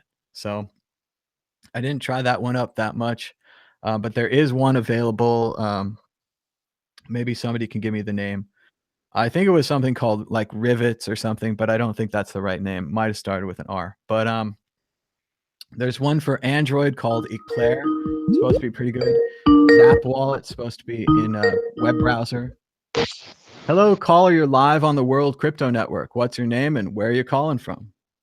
Hi, Thomas. My name's Ryan Faust. I'm from Phoenix, Arizona. Hi, Ryan. How's it going? What's on your mind today about Bitcoin? It's going great. I got my audio issues figured out, so thanks for bearing with me. Nice. Did you try turning it off and on again? A little bit, yeah. My question to you, Thomas, is this. So there's a lot of speculation around, obviously who Satoshi Nakamoto is, group of people, single person, all that. Is he alive? Is he dead? My understanding is that there's an account, an address that holds, I believe it's 1 million Bitcoin. Is that correct? That they attribute to him? Well, there were 1 million Bitcoin that were mined during the early test period of Bitcoin. So pretty much Satoshi was the only computer on the network. Maybe Hal Finney was there. Maybe this other guy was there. There's like 2 or 3 people mining Bitcoin. And so as you can expect, that he stored a whole bunch of Bitcoin. And no one knows whether Satoshi still has these keys, whether Satoshi just threw out these keys. A lot of computer programmers will just throw out the log files, right? This could just be excess data. Even though he would probably know it would be valuable in the future, he might still think maybe just a pillar of value, these unused coins, could provide some kind of value to Bitcoin. No matter how low they go, there'll always be these unused coins, giving it some kind of value. Maybe something like that. But yeah, 1 million locked. So we can see we don't know whether or not he kept the keys to access the Bitcoin, but we can see that there were Bitcoin that were mined early on, maybe the first, very, very early on. And we can see that those Bitcoins have gone into an address and haven't moved since then. Is that correct? Yep, those Bitcoins have not moved. If those Bitcoin moved, even just wallet to wallet, not even like a wallet to an exchange or something that we could prove where he might be selling them, I imagine all hell would break loose. Yeah, so that was my question. Just what do you think would happen if those Bitcoins, whether it was 1 million of them or even one, what do you think would happen if those things started moving around? Well, we've got to look at the different possibilities. Someone here in the chat says that if you hack that wallet, the Bitcoin project fails. And that person's totally right. So the first thing we want to address is, what if an outside force got a hold of Satoshi coins, right? That would mean that Bitcoin's hackable. That would mean that somehow they stole his coins, or maybe they got into his system, or maybe they backdoored him or something. Maybe they know him personally and they took his computer physically. Somehow they hacked Bitcoin. So that's one potential problem. The other issue is the general sentiment of Satoshi. Right now, we either assume that Satoshi has locked the coins permanently. That's my favorite and best option. Or that Satoshi believes in Bitcoin and won't move these coins. Also, that Satoshi might have other coins that he's mined, so he has no problem living off those. Or maybe Satoshi has a good job, or he's just a really rich computer scientist. He doesn't care. Something like that. So if Satoshi lost faith in Bitcoin and started selling his coins, everyone else would lose faith in Bitcoin too, because they'd think he knows something that they don't know. And until we find out if he knows or what he knows or whatever he is, maybe he just sold them because he wanted to. So that's an issue. Then there's this issue. If Satoshi came back publicly and he's like, I'm public now and I have these coins and I'm starting a company and I'm starting all this other, that would change Bitcoin a lot. I don't know if it would be good for Bitcoin, but Satoshi running a big Bitcoin company, having tons and tons and tons of money, buying and hiring any of the existing companies or programmers that he wants, it could be a whole thing, but it doesn't sound very much like Satoshi does it. It sounds like more one of these recent get rich quickers. Like if you were a get rich quicker and you had $1 billion dollars or whatever, you'd go out and start this company and do all this stuff and make yourself a bigwig and make yourself the big star in the center of everything. And it doesn't seem like Satoshi's like that at all. Whether it's a team, whether it's one person or anything. So those are some of the various options. What do you think? Are there any other options that you could see if Satoshi came back and moved his coins? The only I guess other option would be, and you kind of touched on it, but maybe he lets the market develop a little bit. People really start using Bitcoin. It's obviously a store of value, but maybe the Lightning Network, some of those things come on board. People start using it as a currency a little bit more.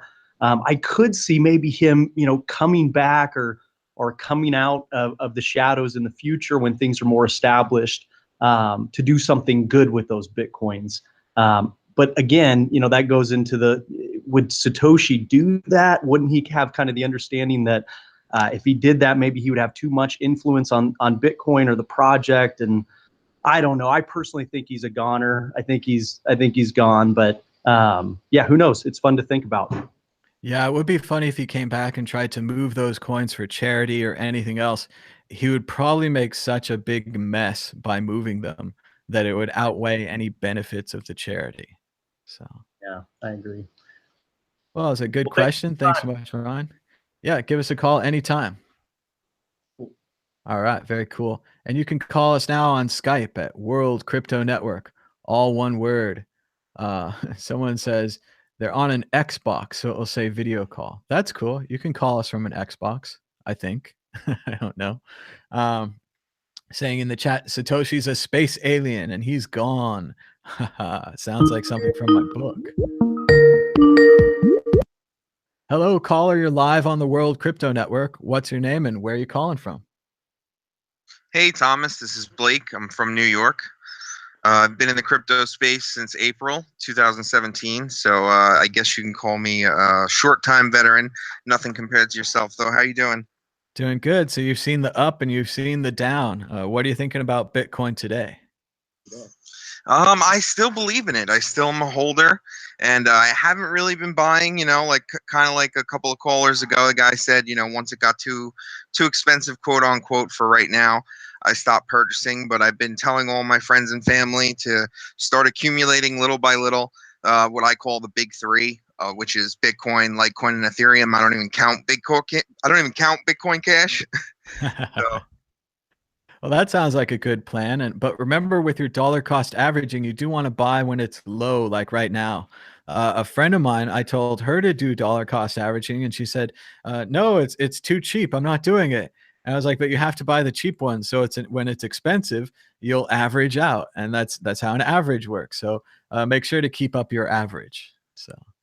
Definitely. I wish I had tracked mine from the very beginning. I just know that since 2017, I'm definitely not down because I took out my original investment at one point. So right now I'm kind of playing with house money, as you might say. But I just wish there was more people promoting the overall idea of a sound money and a better currency than we currently have now. It seems like, everyone's so focused on the price that the technology really just gets thrown to the wayside. Well, I think that's definitely going to keep happening. People are way into the price. They want to get rich quick. They want more money. They don't even know what they want the money for, but they want it. And I think that's going to keep turning people on and going to be a topic of a lot of discussion.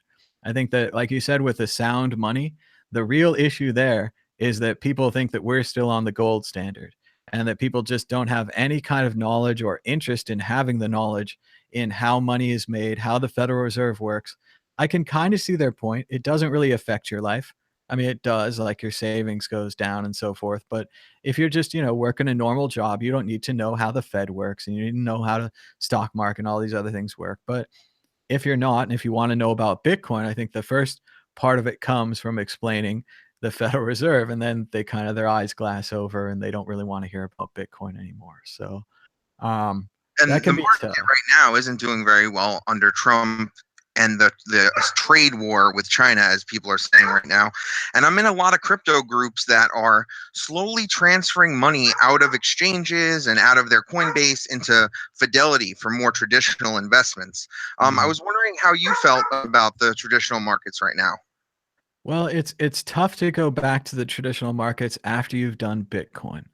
In the traditional markets, let's all remember, if you hold Apple for a whole year and it goes up 5%, you're a big winner, right? 5% is a nice gain in the traditional markets. There's a lot less risk, certainly, but there's a lot less gains. Bitcoin, that crazy thing will go up 5% in a day. All right. So I find it's We're going to see a day where Bitcoin, it just gets revived and we go from maybe like 4,000 all the way back up to 10, and it'll be a very, very quick catalyst that causes this. well, that's what everyone says, and that's part of that is fear. They want you to hold your coin so that you don't miss the big up. And part of that is also like FOMO. When it's going up a lot, you'll probably have a hard time buying back in because you don't know where to buy back in. So if you wait another day, you get less, and if you wait another day, you get less. So that is the dream, that it would bounce up crazy like that. But it's going to take a major event. So I was talking yesterday about the possible major events. We always say a big retailer, Amazon or eBay. The more realistically now, I think a Bitcoin ETF would be the event that saves us out of this and that turns it way up, because that just says a lot more people are going to be able to buy. People are going to be able to invest their retirement incomes on the stock market into a Bitcoin ETF. Things like this could drive the price up like crazy. So. Yeah, we just have to figure out the custodial asset of that, because aspect of that, because nobody wants to hold their own funds these days. That's another big problem that I keep seeing, is that with these cash settled futures, it's just been driving the price down, in my opinion, because people have just been shorting it to hell with all this money that they have from traditional markets, and they don't believe in the asset class overall. So what they're doing is they're buying Bitcoin and selling it on the open markets just to short it and make even more money. Yep, I think they're doing that. I think they'd have no problem doing that. I don't think they'd care if Bitcoin was a project for the good of people or for the worse of people or whatever. Remember, traders don't really care what they're trading. They could be trading apples or orange or computer chips. It doesn't matter. They You know, just want to I buy do a something little bit cheap of and sell it technical for more. analysis, and when I'm watching the order books on GDAX, I see critical levels about to be broken, and then 50 coins go on the sell side, completely out of nowhere. So and there's a lot of algorithmic trading and bot trading going on. It's very hard in this environment for traders to even get a hold of which direction we're going, other than the major downtrend, which is we're going to very low numbers, as a lot of people are saying, like 1,300 from Tone Vays, and a lot of other people are quoting even lower than 4,000 now. Yeah, it's fun to predict the market. It's especially fun to do so on no time scale at all. I know people have been saying 1,300 for 6 months. At what point do you have to cash that out and say, well, what about tomorrow? Oh, what about tomorrow? Well, what about tomorrow? Oh, it still hasn't happened. I don't really see it as like, Go that low. Personally, I don't think it'll go that low, just because of how much infrastructure is still being built out between all the miners around the world. I mean, miners don't want the coin to lose its value past what it costs to mine for it. So they have to either figure out a way themselves to keep buying enough so that the price is stable, or let it drop so that the hash rate overall drops and the price of a coin is worth less, but it costs the same to mine. So I think that the network itself just really has to stay alive. And it's at the point where I think that once people think that the cost to mine one Bitcoin and the network cost of one coin is cheap enough, that we're going to get an injection of cash. We're going to get just a lot of people who feel like this is a really fair price, fair market value for Bitcoin, which is a growing asset class that I don't think it's going anywhere, no matter how far or how fast it drops. So I know that there is a future for it. It's just all about how long we're willing to wait for everything to come to fruition. So it could take 5 to 10 years. It could take 2 to 3. We don't know. It could even be a little bit longer. But I'm definitely in it for the long run. yeah, I don't know if I looked for the miners to be the buyers of last resort. The miners mainly have Bitcoin. So a lot of them are holding Bitcoin, believing it could be more valuable in the future. And I don't know that they have a lot of cash to buy Bitcoin at the You don't floor. think Maybe. you don't think they're mining and then constantly selling on the open market, kind of like causing this perpetual downward motion, but at the same time being able to mine and purchase and mine and purchase just to keep some sort of equilibrium while the bear market kind of like, plays itself out? Well, if they don't want to make any money, they would do that. If you sell your Bitcoin every month to pay electricity costs, you're not going to make any money mining. A lot of the mining is, I mean, the only money that we ever made by mining is because we accidentally left some coins on an old computer. And we checked with him 3 years later, and it turns out that our mining operation was a huge success because we held for 3 years. I would think a lot of these big miners with a lot of big money have just gone ahead and put that in, that we're going to hold for 5 years, or we're going to hold for 3 years, and that they have enough money for electricity and all that already saved up, and they're just going to keep going. I think that's a good strategy for a miner. You have to be pretty big, right, to do that. If you're just a house miner, everybody's selling for electricity. So, like Yeah. they're saying in the chat, like if it costs more than the amount of electricity to get a Bitcoin, the only ones who are going to be able to mine it are the ones who have, packed up a bunch of cash, who are ready to go long term. So, Right. And while we're on the subject of miners, there was just a report of, I think, Bitmain getting even more hash power. Like they have like 42% or something like that of the hash power for regular Bitcoin. I might even be misquoting that. It might not be Bitmain himself, but I know one of the big miners has like, closer to the low 40s in hash power, and people were talking about 51% attacks in my chat room that I'm a part of. So, that's another like big fear. Not that I think that's going to really happen, because I know the costs of that would be like really high, but it's just weird to see such a decentralized currency becoming more centralized through the miners, if that makes sense. well, I definitely think it's going to ebb and flow. I think that we're going to have levels of decentralization. And yeah, now we are pretty centralized. Bitmain probably does have 40% of the miners. They certainly have $4 billion in straight profit. So that's a lot of money. And yeah, I think they've been able to use their advantage as an early mover to put themselves in this position. They deserve this position. They made all the chips. They sold all the chips. They did good work. So I don't know how we're going to fight that, except that we're going to hope that other companies come along with better chips or equal chips. And there's a company in Japan doing Bitcoin mining chips now. There's a company mining Bitcoin in America, and a lot of them coming up in Canada and Iceland and other places. So it is starting to spread out. But yeah, we did get pretty centralized there. And that is a risk, because remember, no one's really directing Bitcoin. No one's saying, oh, you built too many miners, you should stop, or you're a good exchange, you should keep going. It's all up in the air. Anyone can do it. So Have you seen what the new GDAX is, the Coinbase Pro? Have you looked at what that exchange looks like? Do you know I of it? haven't tried it out, but they were threatening me the other day that I couldn't use GDAX anymore, and I had to use CoinDesk Pro or whatever. What do you think of it? Yeah. Well, I don't know. I think it's a downgrade. I'm not a fan of the user interface. I'm used to GDAX. I really like GDAX, and the newer version kind of reminds me of like some like Atari like 2600 or whatever like version, where it's a lot of just like random lines. I don't know. Just maybe it's my eyes, or I think Coinbase Pro is a downgrade. I mean, yeah, you could. The only thing different is you could scale in on the chart. You could actually go, zoom in a little bit and zoom out a little bit more. But I think it's a downgrade. I've heard that as well. A lot of people like GDAX, but a lot of it is just that we're into the old interface. Like I know Bittrex did a new interface, and I'm still not used to that. I'm used to the old interface. I'd also heard that Coinbase had powered up their systems for high frequency Bitcoin trading. So that basically brings in the bots. It opens up the system to big industry algorithmic traders, which could be good or bad, I guess. It's very much anti-user. It's as if Coinbase hates their customers, and at every level they try to get one over on them. They say, "Oh, we're going to give you your Bcash," and then they say, "Oh, now we're trading Bcash."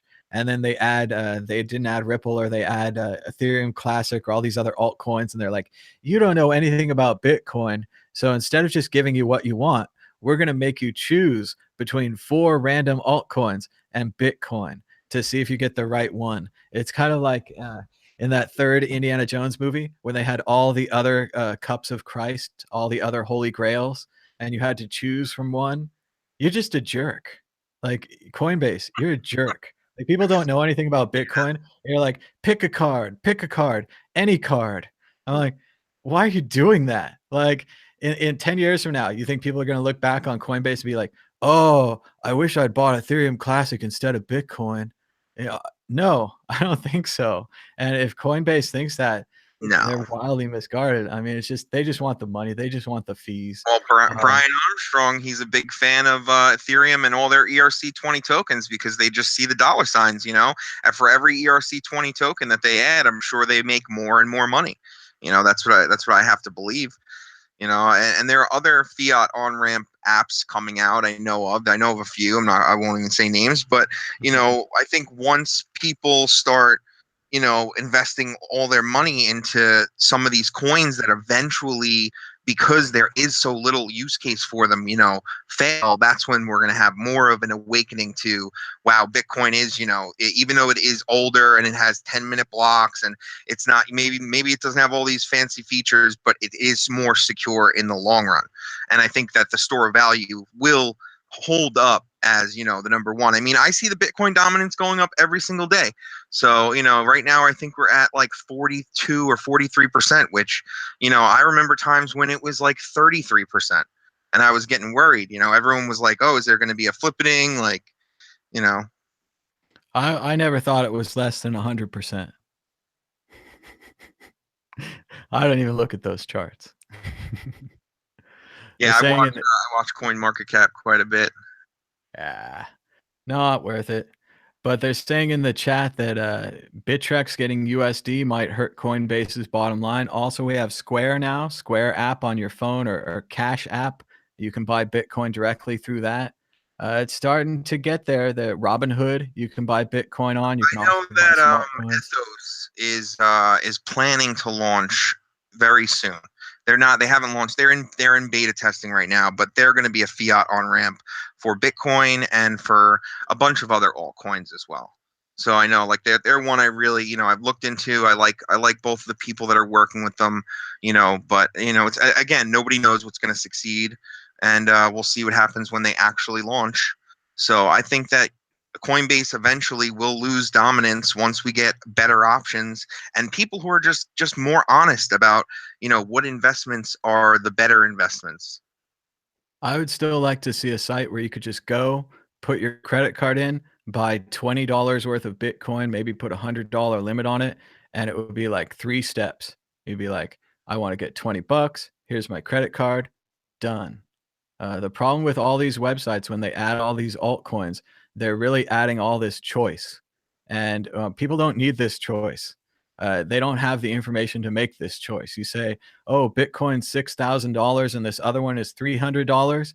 I'm going to buy this other one because it's $300. They don't know that. And also with Bitcoin Cash, they think that's like a brand name. That's an offshoot of Bitcoin. Like, of course, you could get some, you know, Bitcoin Cash. It's so much cheaper. And I think that's unfair to your customers. I think they come there for Bitcoin and then you sell them something else. It's a bad idea. So I don't think they're going to have customer satisfaction there.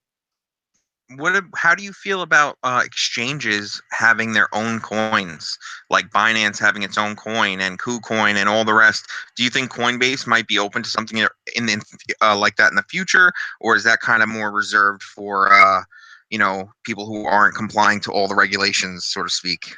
Oh, I think you nailed it right there at the end. It's reserved for people that aren't complying with regulations. Dogbert, the famous cartoon character from the Dilbert strip, he used to say, why do I want diplomatic immunity? Because it's a license to kill and steal. So I would say, yeah, if you're in any situation where you're printing your own money, whether you're printing your own money as a stock, whether you're calling it a utility token, whether you're calling it an exchange token, you're printing your own money. So at that point, I need to know everything about how much money you're printing, how much money you can print, under what conditions can you print more money, how much percentage of this pre-printed money did you keep? Everything gets pretty fishy there. Yeah, pretty crazy. Like, and not to say again, people have made money on these things. If you bought them early and they went up in value, that's great. But take some profit. You don't know if that thing's going to Would stay up Coinbase forever. go public then, and maybe just go onto the traditional stock market? Would Definitely, yeah. they just I have think like shares, Coinbase, yeah, like whatever? Coinbase is an IPO for sure. Coinbase is going to be $1 billion IPO. All of the old IPO things are going to come back. No matter how long I or you have been a Coinbase customer, we're not going to get a chance to buy the early stock. The early stock's going to go to Goldman Sachs or one of these big companies that's going to set up the IPO. And Coinbase is going to be a $1 billion IPO and all that stuff. It's going to be a huge, huge thing. But yeah, we're all going to be blocked out from that. These other coins, the Binance coins or whatever, you get a chance to kind of invest in the exchange. I can tell you historically, in the years before this year, whenever an exchange printed their own currency, it was a sign that they were going out of business. Cryptsy printed their own Cryptsy currency, and you could just hold Cryptsies, and that was a thing for a while. And then Bitfinex, when they were hacked, allegedly hacked, we still don't know if it was from the inside or the outside. But when they were missing money, they printed their own debt token. Then they gave it to their customers, and it was worth half the amount that they gave it to them. Then they bought it off their own customers for about 30% of the amount that they were supposed to do. And then they ended up getting out of debt because they print money. So I still don't know if that's legal. The whole thing. So yeah, I think it's pretty suspect when an exchange prints their own coin. They used to call them fee shares. You could get a fee share in Cryptsy. And if you thought Cryptsy was going to do really well and make lots of fees, then your fee shares would be worth a lot of money. But as we all know, Cryptsy exit scammed and ran away to China with all the money. So all of your fee shares are worthless because Cryptsy's worthless. And this has happened Yeah, over and I was over around again. for all the lending platforms, and I watched the rise and fall of all of those. I have a really, really good friend who actually went all in on BitConnect, all in, thousands and thousands of dollars. Oh. He was so lucky. He got his capital release back 2 days before they went under and were completely dissolved. And I couldn't even believe it. And he's one of the people that was like, telling me, oh, Bitcoin is not that great, blah blah blah. And he wound up going all in onto BitConnect. Just loved the idea of what, for some weird reason. And I like freaked out at him the next day, but he was lucky enough to get his money back and make a little bit of money, but nowhere near as much money as if he were to have just invested into Bitcoin. He would have made like 10 times his money or more investing into Bitcoin, but instead he put thousands of dollars into BitConnect and made out with like 1.5 times his money. Luckily, by 2 days, I couldn't even believe it. Luckiest man alive, legitimately. He got really lucky. And that just shows the power of marketing and advertising, because I can tell you without even looking at it, the marketing and advertising for BitConnect is probably better than the marketing and advertising for Bitcoin because we don't have any. I know the marketing That's and right. advertising for Ethereum. Still has value somehow. That's it. It has value because of the advertising. Crazy. That's what they think. So, And now it's become a very popular meme. well, and just to think about BitConnect and think about OneCoin as well. OneCoin used to have multi-level marketing meetups where they'd have these people that had worked in other MLMs, and they'd get them to come in and teach a little class to normal people. And then they said that you had to invest $10,000 in OneCoin. That was the minimum buy-in. And once they got you to invest, they would send you out to your friends, and you'd go around to all your friends and get $10,000 off each one of your friends. And it's horrible. I know there's people that have brought like 10 friends into OneCoin. They lost $100,000 of their friends' money, and they're going to get nothing back at all. And everyone called that a scam. Everyone called BitConnect a scam, but it doesn't matter because they had more marketing. They were successful in fooling weak money or stupid people or whatever into investing. So. Charlie Lee actually tweeted, I think yesterday, a really cool marketing advertisement for payments with Litecoin. And I saw in the comments, there were a lot of people, saying like, why don't you, try and get this made into an actual commercial, and put it on a spot, a primetime spot. And I really, you really don't see that on primetime TV. The thing is, I don't even watch primetime TV. I get most of my information through streaming and through YouTube anyway. But I mean, the average people need to, have this more in their peripheries. We need to have, Litecoin and Bitcoin and Ethereum symbols, on things, I think, more often. And just getting the word out, like you said, in marketing is so important. And I don't think there is enough, because people almost also feel like they don't want to market something that is financial and then be responsible for it. So, but at the same time, I do believe that, these cryptocurrencies will change our financial systems in the future. So it's like, it's hard to juggle the reasoning behind it, but I still think that they should be promoted regardless of whether people think that they're super risky investments. Well, it's very much a chicken and the egg problem. You want people to buy it, but they don't have anything to use it on yet, so there's no reason for them to buy it.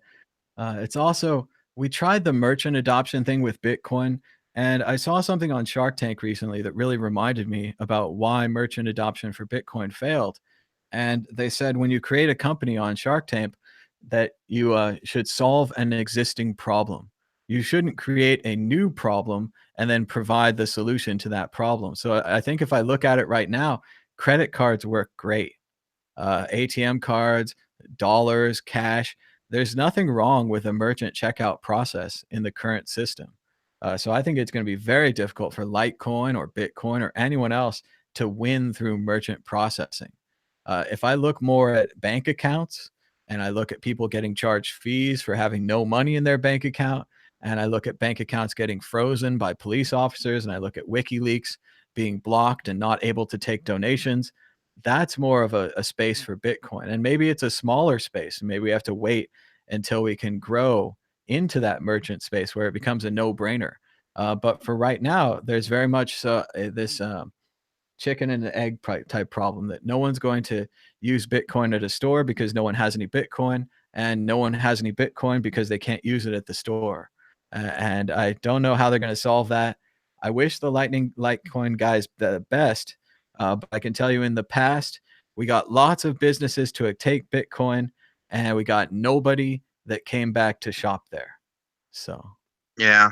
There has to be a huge merchant base like WeChat. Like I know in some Asian countries, you can order anything you want using WeChat and pay for it within the app, whether it's McDonald's, whether you're shopping for clothes, you could actually just pay almost like their company, or I guess you could even have to just scan something quick, or, look up exactly where you are using location-based services. But I know that it's very easy for them to pay digitally, and that a lot of these places haven't seen cash for like a year.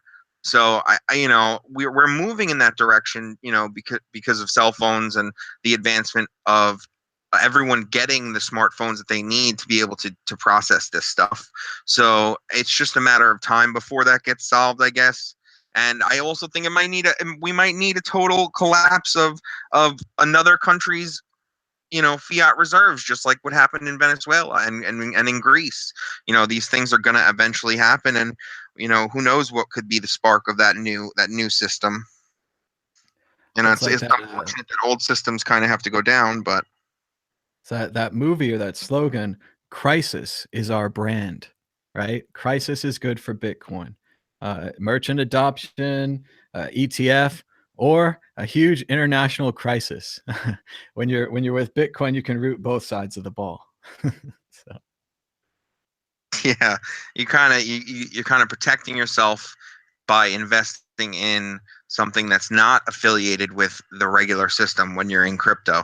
And I see a lot of people shifting from crypto back into traditional markets, and I'm thinking to myself, that's a sinking ship too. Why are you going to put your money into something that just hit its all-time high like very recently? So I think it's going to be a double whammy for the people that are taking all their money out of crypto right now, when it's so depressed from people selling just to get the price down. And eventually we're going to have a rebound, and it's not going to be good for the people who put it all into the traditional markets and don't diversify. Yeah, it's tough to find a safe place in your money. Holding USD is not anyone's idea of fun. but it does keep a pretty consistent value. And also, I'd say real estate's a good investment. Paying your rent, paying off your debt, that's a good investment. Getting out of those credit cards. So there are options. Yeah, I bet a lot of people wish they would have paid off all their credit cards back in December It wasn't that fun. that were It's long-term hodlers. you keep selling Bitcoin and you keep paying lots of money seemingly for nothing, and then when you're done, it comes down to a zero. You feel pretty good because like the debt's gone, but at the same time you're like, oh, I like Bitcoin so much better than paying off debt. But then it took a tumble, so that turned out to be a good move. So, You mentioned a book that you had written, or was it a novel for a novel contest? With mhm. Love to Satoshi, was that it? Yep, to Satoshi with love. To Satoshi with Love. Are you selling that on Amazon? I do want to sell it right now. As I read it out loud, I find typos and errors. So I'm probably going to try to do. It's Apology. a yeah, it's a work in progress. So I'm trying to like right now, I'm still reading it out loud for the show. Ideally, I'd like to do an audiobook version, and I think if I read it out loud for the audiobook, I could do one more really good pass over the text and try to get it really That would be tightened. dope.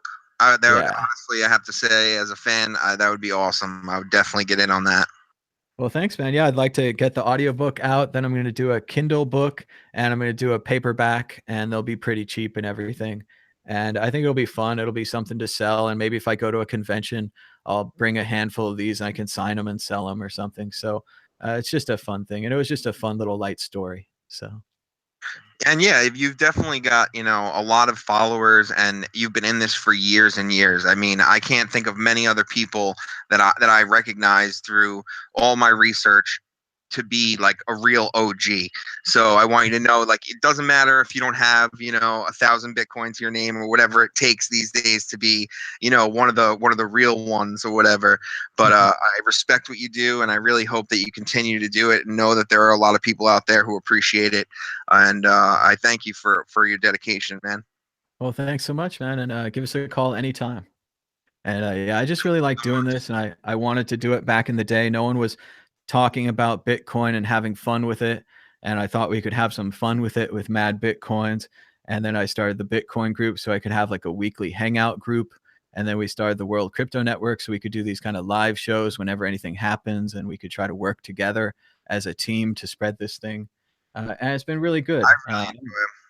Yeah, thanks so much, man. Yeah, I don't care that I don't have a million Bitcoin or whatever, but I just keep making some shows and keep working on stuff. And if people send me a little donations here and there, it's pretty good. So yeah, it's going along fine. And we could be doing this out of this right now. I'm doing it out of my bedroom, but we could be doing this out of like serious satellite radio in a few years.